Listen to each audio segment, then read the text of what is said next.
Hi, good morning, bonjour. It's Councillor Glen, and this is my weekly update for Saturday, May the 7th. This morning I am at Shea Woods. So I'm going to start today with some good news about Shea Woods, talk about a few local issues, talk about a few big city issues that we were working on this week, as well as some upcoming events coming up in and around our community over the next few days and next few weeks. So let me start with Shea Woods. So I am at Shea Woods. I'm near Cope and Goldhawk, and it's kind of on the southeast corner of Shea Woods.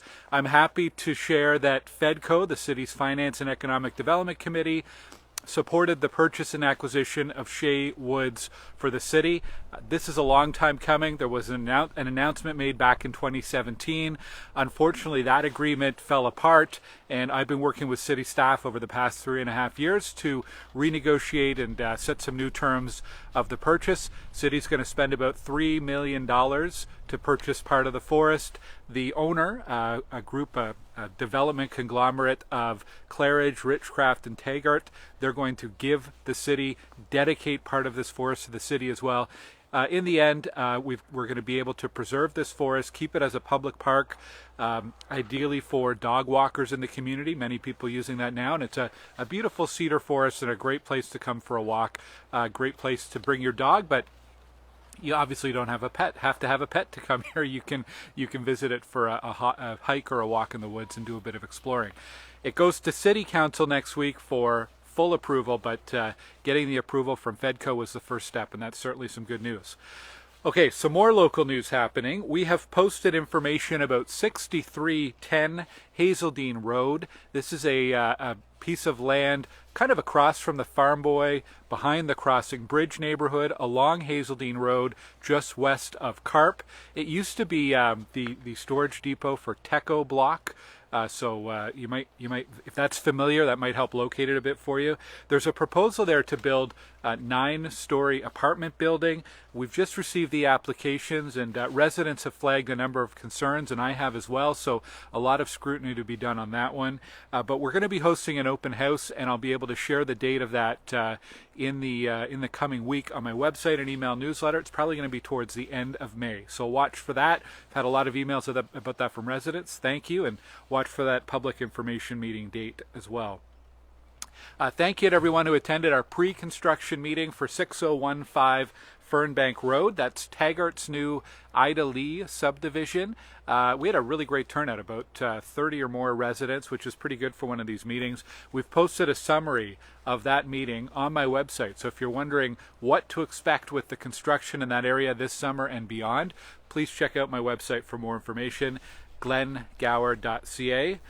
More on my website. We've got an update on Bell in our community. They're working mostly in Jackson Trails and Potter's Key as well, but if you check out glengower.ca/Bell, we always post the latest information that we have about where that fibre installation work is going, and also some details about what the work entails and what your rights are as a homeowner. There is information on my website, lots of information on my website. We update it almost daily, by the way, so it's a good place to go between these Saturday updates to see what's going on in the community. There's information about the city's women and gender equity strategy, specifically the next round of public engagement. So if that's a topic that's of interest to you, you can learn more about the city's targets and commitments towards equity and how you can get involved as a resident to provide feedback and help shape that plan and those actions. A couple more things locally. One is street sweepers continue to be out, so if you do see them in your neighborhood, please take your car off the road. It helps them to complete their work efficiently. When we know about schedules, we try to post that information on my Facebook page. We don't always find out far in advance, so it's sometimes hard to give you a warning, but if we do know, we'll let you know. And the other one I want you to remember, I feel like I remind you about this every week, but it's important. Please slow down in our community and follow the posted speed limit. We do have our temporary traffic calming being deployed, a lot of those flex stakes in the community, but they're not all out there yet, and it's really important that you slow down and stick to what is usually a 40-kilometer-an-hour limit within residential areas. I did notice police were out doing enforcement on Abbott Street in front of École Jean-Paul II, so police are out there in the community. I think we need some more enforcement, but whether there's a police officer watching you or not, please slow down. It's for the safety of your fellow neighbors. Let's go from local to citywide. I mentioned that Finance and Economic Development Committee. They did approve Shea Woods, but we had some other big files we dealt with this week. One was around the Ottawa Hospital. They are building a major new campus to replace the Civic Hospital. It's going to be at Dow's Lake.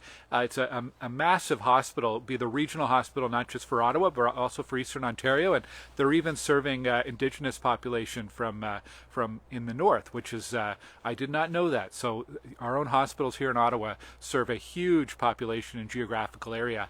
In the province of Ontario, the province requires a local share and fundraising by the community to fund a significant portion of the hospital.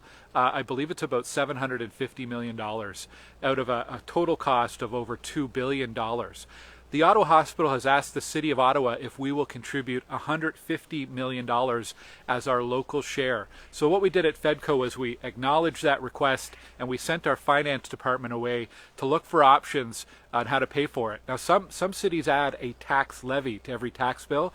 I don't necessarily think that's appropriate, but there's some other things that we can do that are not a burden to your tax bill, but the city has the ability to do because of different property rights and development charges and so on. So watch for more on that coming probably in 2023 before we get a report back. But it's a pretty significant project and an important institution, important facility for our community as well. Even though we're out here in Stittsville, I think a lot of us have ties to the Ottawa Hospital and the Civic Hospital and recognize the importance that it has in our community. Excuse me. The other thing at Lansdowne was, the other thing at FEDCO was Lansdowne. The other thing at FEDCO was Lansdowne. Lansdowne Park, I don't know if you've been to the north side stands recently or to the Civic Center Arena, but they are in awful, horrible shape. So a year ago, we made a decision as a council that we wanted staff to go look into options to replace that facility. We could keep patching it up with Band-Aids, but it costs a lot of money, and even patched up, the facilities don't meet the modern standards for sporting events or for concerts and so on. And Lansdowne is a pretty important site in our community. It is public land, public property, operated in partnership with the Ottawa Sports and Entertainment Group. So this week at FEDCO, we got a whole report back on how we could replace those facilities, again, without a direct cost to the taxpayer. We don't want to start raising taxes in order to pay for the revitalization or rebuild of arenas. So the idea is that the arena would be rebuilt as a modern event center so we can be attracting more large-scale sporting events, more events throughout the year, also replacing the north side stands that are in awful shape, and doing that through a combination of air rights, so selling off or leasing off air rights above Lansdowne Park for a residential development, including affordable housing. And also, because of the additional homes and businesses on the site, there would be more taxes that the city collects. So we would be looking at taking some of that to offset some of the debt costs as part of that. It is complicated, it sounds complicated, and it is complicated, but it's a good direction forward that allows us to revitalize and rebuild Lansdowne Park without putting an unnecessary burden on the taxpayer. And it's important, I know it's in Lansdowne Park, far away from Stittsville, but I know a lot of you go there for sporting events or for shopping or for the Christmas market, and it's a really important tourism and cultural attraction as well for our city. So we can't just keep letting it decay and fall away. That's how we got into the mess several years ago when, if you remember, that whole Lansdowne Park was just a sea of asphalt and parking and not in really bad shape, not something any of us were proud of. There's more on that on my website, as well as more on the Ottawa Hospital thing on my website as well. One more thing on my website, I should have mentioned this off the top. We have launched a project called the Diversity Project, and it's an initiative to try to identify some of the gaps in services and different needs of various diverse groups in our community. So far, we've been focusing out of the gate on issues of racial equality and cultural diversity, but we're extending that to all parts of diversity. I posted a summary yesterday on my website of what we've done so far, and as part of that, we've started to publish a monthly multicultural calendar, just highlighting some of the important cultural events in our community. For example, this month is Asian Heritage Month, and this month is also Canadian Jewish Heritage Month. So best wishes to everyone who's celebrating there, and a good opportunity to get involved in any events happening in and around our city and be aware of some of the issues facing different communities here. Upcoming events. What's going on? First of all, if you're heading towards the East End this weekend, be aware there's a highway closure on Highway 174 between Blair and Montreal Road. There will be some detours, but it's going to be a bit of a mess, so find an alternate route, or perhaps if you can delay your trip out east until next weekend, that might be the better idea.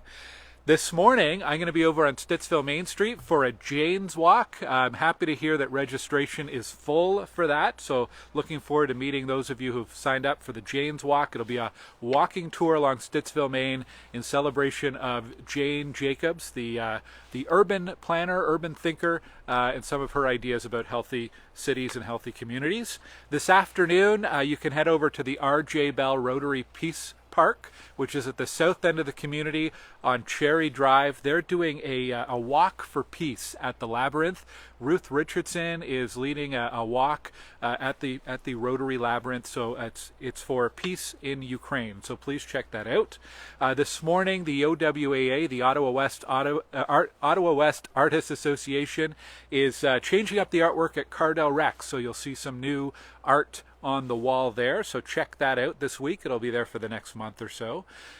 May 15th, next Sunday, my team is hosting a family bike ride. We're going to start at Cardell Rec and ride our bikes up to Village Square Park. Be a great chance to meet some friends and neighbors and have some fun on our bikes. And I'm hosting open office hours this Friday. I think it's 10 a.m. to 11 a.m. at my ward office, so just drop by and say hello if you have a question or concern. I'd be happy to meet you there. Some final reminders, community events. There's a fundraiser today at Holy Spirit Parish on Shea Road near Abbott. That goes on pretty much every Saturday. Lots of crafters and vendors there. And tomorrow, Mother's Day, is the opening of the barn next to Village Square Park on Abbott Street. So lots of fresh food and produce, and a good place to visit for Mother's Day morning, I think. It is Mental Health Week, so please, if you are struggling or know someone who is, please let them know about the supports available at ottawapublichealth.ca. And two more things. This has been a jam-packed update. Two more things. Number one, Super Kids. We are looking for nominations for kids who are doing great things in the community to help out, to encourage volunteerism. Hey, I was at Guardian Angels this week, and there were probably dozens, hundreds of kids taking part in park cleanups all over the neighborhood. That's great. So if you know a kid who's organizing a fundraiser, helping out with the neighbor's lawn, anything to volunteer in the community, please nominate them for our Stittsville Super Kid Award. You can find information on my website. And last but not least, happy Mother's Day to everybody who will be celebrating this weekend. I hope you get out, enjoy this beautiful weather, get out and explore your community. I will see you here next Saturday. Take care. Bye.